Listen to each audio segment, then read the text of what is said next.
Hello guys, I gave an interview in a company called Bigionic Technology and Marketing Solution, and the company location is Hyderabad, and the interview date was the May 28, 2025. So this was the second round of interview. First round of interview I have already given in 2nd of May 2025.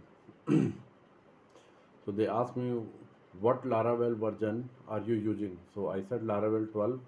Ensure your system is running PHP 8.2 or higher. Second question, what new features came in the latest Laravel version? So some of things, major changes in Laravel 12. New starter kits replace Breeze and Jetstream.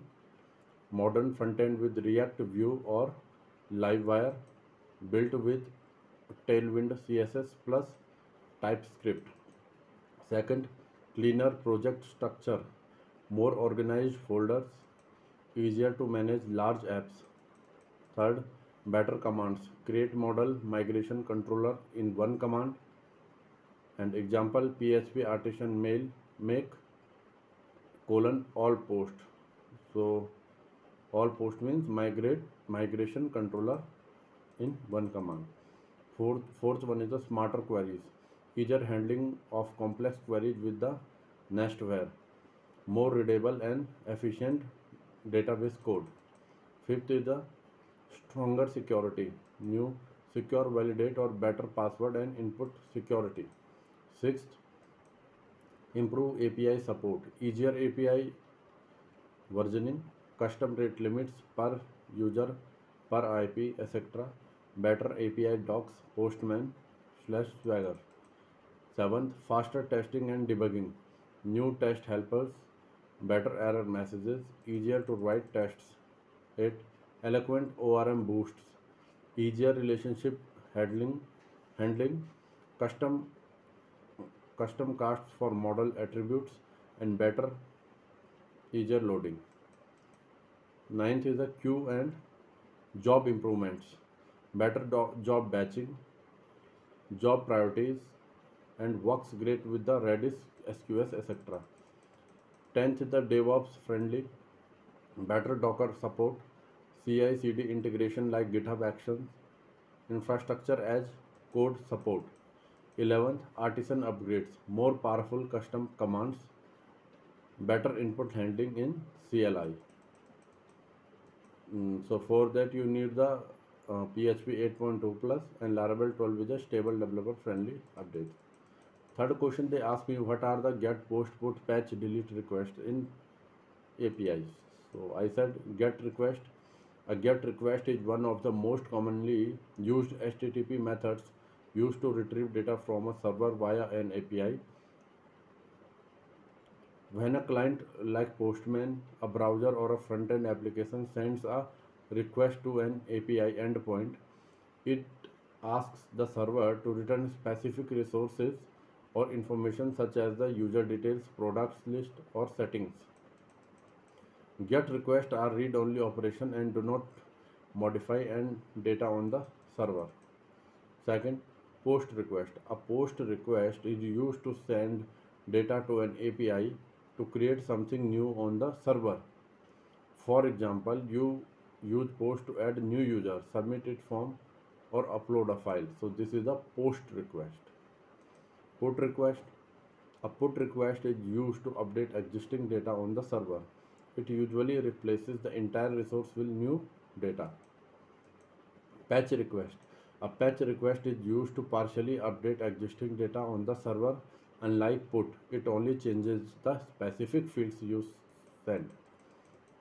Fifth is the delete request. A delete request is used to remove data from the server. It deletes a specific resources like a user or a record permanently. Okay. Question number 4. What are the data types in PHP? So that is the int, float, string, etc. Okay. Then what are the difference between PHP 7 and PHP? So they ask me what are the data types in PHP. So PHP supports 8 primary data types, which is categorized into scalar, compound, and special types. Scalar types, integer, then whole numbers, positive or negative without a decimal. Example 10 or minus 45. Float, second is float, double. Number with a decimal point or in the exponential form. Example 3.14 minus 0.98, 1.2 e to the power 3. Strings, string, a sequence of a character enclosed in quotes. Example hello world. Boolean, represent two possible values, true or false. This is a scalar type. Now the compound types. Array, a collection of value indexed by number of strings. Example array, okay, 1 2 3. Object, an instance of a class containing data, property, and function method. Example PHP class car, public $color, and object equal to new car. Special types, that's seventh. Null, a variable with no value assigned to explicitly set to null. Eighth, resources, a special type holding a reference to an external resource like database connection or file handler. Example $handler equal to fopen file.txt r. Additional note, PHP is a loosely typed, so variable do not require explicit data type declaration. Use get type to check the variable's data type. Use var_dum to details info including type and value. Okay. Another question they asked me, what are the differences between PHP 7 and PHP 8? Speed, PHP 7 fast, PHP 8 even faster, JIT engine. Named argument, PHP 7 no, PHP 8 yes. Match expression, PHP 7 no, PHP 8 yes. Null safe operator, PHP 7 no, PHP 8 yes. Attribute annotation, PHP 7 no, PHP 8 yes, that is attributes. Union types, and PHP 7 string, PHP 8 no. Constructor promotion, PHP 7 no, PHP 8 yes. str contains etc. PHP 7 no, PHP 8 yes. JIT compiler, PHP 7 no, PHP 8 yes. Old functions, PHP 7 still available, PHP 8 some removed or changed. So JIT stands for just in time compiler. Instead of running PHP code line by line like usual, JIT compiles parts of the code into machine level instructions just before they are needed, making it run faster, especially for a complex or repeated tasks. Here is a cleaner view showing the timing comparison between PHP 7 and PHP 8 with JIT using the same is prime example. Test code same in both versions. So PHP function. So function is prime number. If $num is less than equal to 1, then return false. For if $i is equal to 2, I is less than sqrt num and I plus plus. So if num ampersand I equal to 0, so return false. So $start is equal to micro time true. $count equal to 0. For I is equal to 1 to 10,000, then I plus plus. It's prime, then count plus plus. So $end micro time true. Echo total prime number, $count. Echo time taken, send end minus starts in second. So simple timing results. PHP version and time taken. PHP 7.4, it will take somewhere around 1.8 seconds. In PHP 8 without JIT 1.7 seconds. PHP 8 with JIT it will take 1.1 seconds.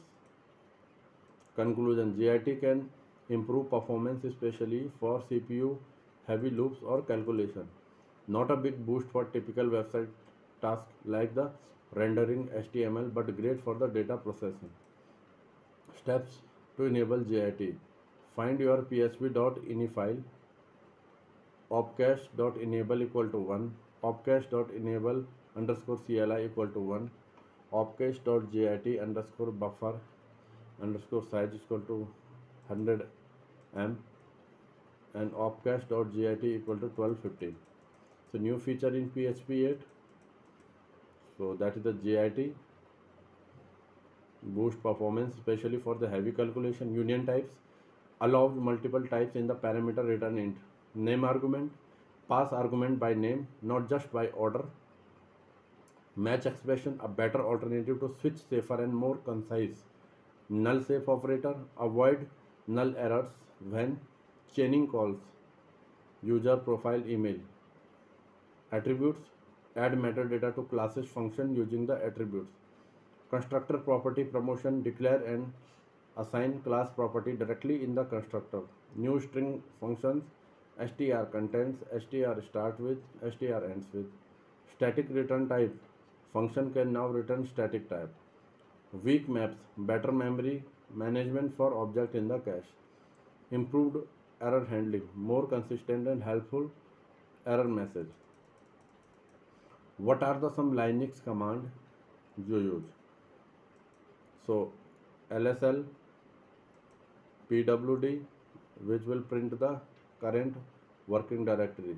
LSL, it will show the list files and directory in the long format. mkdir for the new folder. rm file.txt delete file.txt.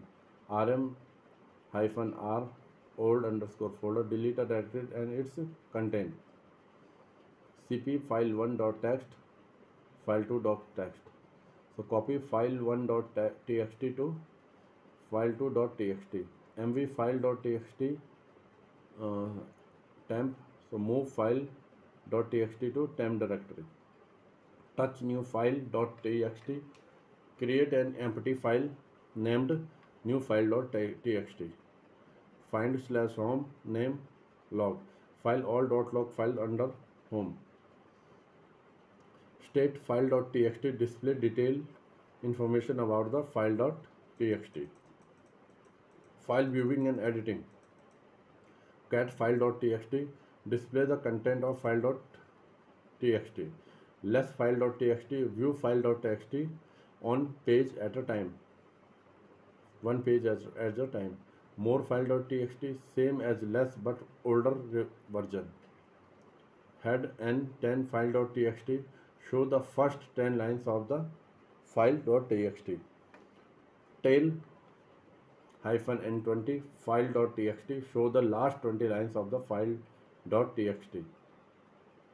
Nano file.txt open file.txt in the nano editor. Vim file.txt open file.txt in the Vim editor. Permission and ownership. chmod 755 script.sh set read write execute for owner, read execute for others. Chown user group file.txt change owner and group of file.txt. ls-l show file permission in the directory. System information. uname-a show all system information. Top show running processes and system uses. Free-h display memory usage is human readable format. df-h show disk usage of all mounted file system. Uptime show how long the system has been running. Whoami print the current logged in user. Process and packages management. ps-aux display all running processes. Sudo apt update package list Debian Ubuntu. Kill 1234 kill process with PID 1234. Sudo apt install nginx in Ubuntu or Debian. Sudo yum install http send OS or RHEL. Sudo dnf install git Fedora. Networking. Ping google.php ping Google to test network connectivity. Curl http example.com fetch content from a website. wget http file.com/f.zip download file using wget. If config show network interface info, older tool.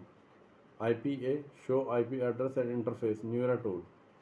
Net state hyphen tulna, show active ports and listening processes. SSH user at the rate 192.168.1.10, connect to the remote server via SSH. Compression and archiving. tar-cjf archive.tar.gz folder. Compress folder into the archive.tar.gz. tar-xzf archive.tar.gz. Extract archive.tar.gz. gz. Zip archive.zip. file1.txt. file2.txt. Create zip archive of two files. Unzip archive.zip. So extract of zip file. Scripting and automation. Cron tab -e. Edit current user's scheduled cron jobs. Bash script.sh execute as shell script. Alias ls-la, create a shortcut alias for ls-la. So these are the commands in the Linux. They ask me difference between git fetch and git pull. So git fetch, what it does, downloads, commits files and reference from a remote repository but does not merge or modify your local branches. Use when you want to see what others have pushed without affecting your local work. Example, git fetch origin effect updates origin main but your local main stay unchanged. Git pull, what it does, combine git fetch plus git merge or git rebash depending on settings. It downloads changes and immediately merges them into your current branch. Use when you want to update your local branch with the changes from the remote. Example, git pull origin main effect fetches and merges origin/main into your current main. Summary table, command git fetch, download change, yes. Update local branch, no. Risk for merge conflict, no, in the case of the git fetch. Git pull, download changes, yes. Update local branch, yes. Merge, risk of merge conflict, possible. Pro tip, if you are working in a team or want to inspect changes first, use git fetch, then git diff origin/main. They asked me, I was working in a TCS, Tata Consulting Services, and I had one project there, government e-marketplace. So they asked me related to that project, how will you handle 3 bits at the same time technically? So I said, handling 3 bits simultaneously on a GEM government e-marketplace portal from a technical perspective involves ensuring synchronization, concurrency, handling, and data integrity. Here is how it can be handled technically. Backend architecture to handle concurrent bits. Stateless microservices. Use stateless services to independently process each bit request. This makes it easier to scale and handle multiple bits simultaneously. Load balancer. Request bits from different vendors can be routed via a load balancer like the Nginx or AWS ELB to backend server for the parallel processing. Database concurrency management. ACID property. Wrap each bit submission in a database transaction to maintain atomicity, consistency, isolation, and durability. Raw level locking. When multiple vendors are bidding in the same time, use raw level locking to prevent the race condition. Example, MySQL start transaction. Select start from bids where item ID 123 for update. Perform validation and insert new bids. Commit the queuing and asynchronous processing. If traffic is heavy, use message queue like the RabbitMQ, Kafka, or SQS. So we were using the Solr there, Apache Solr there. Each bit goes into a queue and it processed in order by the background worker. Data validation and conflict detection. Validate timestamp to ensure all three bits are within the action bidding window. Reject if the bid window is closed or a duplicate bid is detected. Test scenario. Simulate the submission of three bits using concurrent test cases or tools like the JMeter, Postman, or even PHP threads calls to verify a race condition and locking behavior. Example flow of three bits. Vendor ABC submitted bits at the same time. Actually, the buyer submitted. Okay. Request reach backend through load balancer. Each request hits the bidding microservices. Microservices log the item raw in database, validate and store the bid. After successful bid storage, confirmation is sent. Final bids are ranked and timestamped for audit and transparency. Ninth question, what is the difference between the authentication and authorization? They asked me this question. So authentication is the process of verifying the identity of a user. It checks who the user is. So step for the authentication, login. A user provides their credential, example username and password. Verification, the system checks if the provided credentials match stored credential in a database or third-party authentication service. Token generation, optional. Upon successful login, a system may generate a token, example JWT, to maintain the session to facilitate API access. For example, a user logs in a user using their username and password. The system verifies the credential and grants access of if the information is correct. So example in Laravel, auth double colon attempt email request email password equal to password. Authorization is the process of determining what the user can do after they are authenticated. It controls the permission and access level assigned to the users. Steps for authorization, permission checks. After authentication, the system checks if the authenticated user has permission to perform a specific action. For example, view a page, modify a resource, etc. Role and permission. In many system roles, example, admin, editor, user, define which action are allowed. Permission specify the specific action. Example, create, delete, edit that a user can perform. Example, a user may be authenticated but they might only be authorized to view their own profile, not other users' profile. A manager role may allow for editing posts, while a guest role may only allow viewing. Example in Laravel, if auth double colon user can edit post dollar post, perform the action. Authentication and authorization system. Definition, authentication, verify who the user is. Authorization determines what the user can do.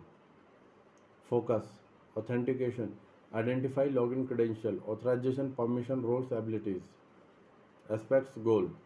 Authentication, ensure the user is who they claim to be. Authorization,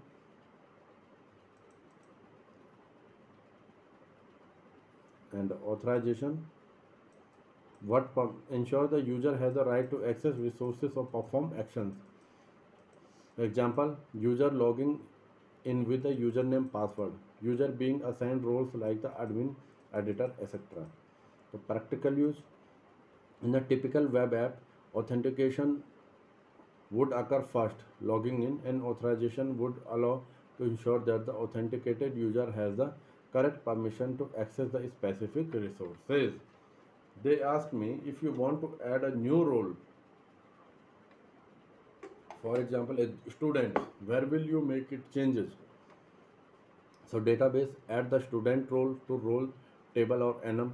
User model, ensure role checks include student. Policies, gates, define permission for the student role. Middleware, if used, handle routing authorization by role. Front end, Adjust UI to reflect new roles. So given another question, they asked me the example authorization, which I have already discussed. So 12th question, they ask what is the AJAX and what data do we pass in it. So AJAX stands for the asynchronous JavaScript and XML. It is a technique used in the web development to send and receive data from a server asynchronously without reloading the entire web page. Key feature of AJAX: it uses JavaScript to send HTTP request, works with the XML HTTP request or modern fetch API, allows dynamic update of web content, often used with the JSON instead of XML now. What data do we use in AJAX? You can pass different type of data with an AJAX requesting depending on your needs. First, data type JSON, most commonly used format. $AJAX, URL, method, data, content, success, console.log, response. So this is the in the format of the JSON. Second is the form data. We can pass the form data used when sending form input data. Okay. So $.ajax, URL, method, data,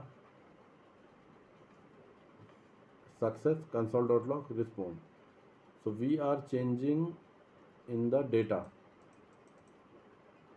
Okay, earlier we used the in the JSON data string 5, name, John, age 25. Here in the form data we are using data username John123, email John@example123. Okay. Third data type, form data object for files used to upload file via AJAX. So variable form data, new form data, form data dot append profile image, file 0 and file 0. AJAX, now we have to pass it URL slash upload, method post, data, form data, process data, false, content type, false, success function, console.log, response. Fourth one is the query parameter, that is get method. $.ajax, URL search, question query equal to apple, query string. Okay. Method get, success function, data, console log dot data. So here we are using the get method, query parameter. Okay. So summary, so parameter and description we are passing in the AJAX. So URL, server endpoint, API save, method, HTTP methods, get, post, put, etc. Data, data sent to server, JSON, form field, etc. Content type, type of the data being sent, application slash JSON. Success, callback function or successful response. Error, callback to or request failure. They asked me how do you perform a join across three tables. So to perform a join across three tables, you use SQL join clauses to combine data based on related columns between the tables. Let's say we have three tables: students ID name, courses ID name, enrollment ID, student ID, course ID. We want to get student names with their enroll course names. SQL join query across three tables. Select student.name as student name, courses.name as course name. From students, join enrollment on student.id equal to enrollment.student underscore id. Again another join I have to use, course on enrollment.course underscore id equal to course.id. So how it works? Table and join condition. Students base table. Enrollments join using student.id equal to enrollment.student underscore id. Courses join using enrollment.course underscore id equal to courses.id. Notes, always join on foreign key relationship. You can use the inner join, left join, right join depending on the requirement. Use as to give alias for readability. Example, select s.name as student underscore name, c.name as course name, form student as join enrollment e on s.id equal to e.student underscore id, join course c on E dot course ID equal to C dot ID. So why do we use alias? For the better readability. They ask me which is the faster, inner join or left join, and why. Inner join is generally faster than the left join. Why? Inner join only return matching rows. It filters the result to only rows with the matches in both tables. The database engine does less work because it doesn't need to check for the include unmatched rows. Left join return all rows from the left table. It includes all the rows from the left table even if there is no match it in the right table. For unmatched row, it fills in the null from the right table. The database must check every row from the left and add null from the non-matching ones. So performance comparison, join type, inner join, result set size, only matched row, processing load, less work, speed faster, left join, result set all left plus matched right, processing load, more work, speed slower. Example, inner join, select star from order O, inner join customer C on O dot customer ID equal to C dot ID. Left join, select star from order O, left join customer C on O dot customer ID equal to CID. Inner join, return only the order that has a valid customers. Left join, return all order if there is no customer. Guest checkout. Conclusion, use inner join if you only need matched data. It's easier and more efficient. Use left join only if you need unmatched data too. Example for reports, null checks, etc. Next question they ask me, how do you migrate a project from server to one server to another server? So task, backup code and database, transfer files, import database, update config and .env, install dependency, set permission, configure web server, test thoroughly, and update DNS if needed. Another question, difference between put and patch requests. So answer is, a patch request is used to partially update existing data on the server. Unlike put, it only changes the specific fields you send. So this was the second round of interview, and the company name was the Bigionic Technology and Marketing Solution, and the company location in Hyderabad, and the interview date was the May 28, 2025. I will share more interview question. Till then, bye.